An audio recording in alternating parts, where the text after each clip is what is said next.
پاکستانی طالب علم اگر کوئی جرمنی جانا چاہے یا اگر کہیں بھی اور جانا چاہے تو میرے خیال سے سب سے ضروری چیز یہ ہے سوچنا کہ آپ کو صرف پڑھائی نہیں کرنی پڑتی، اس کے علاوہ بہت کچھ ہوتا ہے جو آپ کو خود ہی ڈیل کرنا پڑتا ہے، خاص طور پہ لڑکیوں کے لیے، کیونکہ لڑکے تو گھر پہ بھی جانا، باہر آنا جانا، سارے باہر الگ الگ طرح کے لوگوں سے ملتے ہیں، لڑکیوں کا اتنا انٹریکشن نہیں ہوتا. تو جب آپ نکلتے ہو باہر تو پھر جب سب کچھ خود کرنا پڑتا ہے تو وہ شروع میں تھوڑا مشکل ہوتا ہے، بعد میں بھی شاید تھوڑا سا آپ کو عادت ہو جاتی ہے، لیکن پھر بھی اتنا آسان نہیں ہوتا، کیونکہ آپ کے گھر والے آپ کو سپورٹ کرنے والے ہر وقت آپ کے پاس نہیں ہوتے ہیں. آپ کو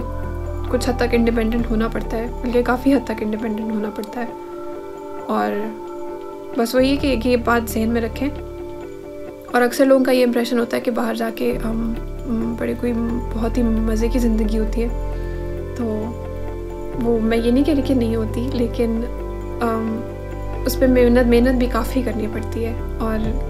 جتنی آپ محنت کریں گے، محنت ہر جگہ پہ آپ کو کرنی پڑتی ہے، کوئی بھی ایسی جگہ نہیں ہے جہاں پہ آپ کہیں کہ وہاں جا کے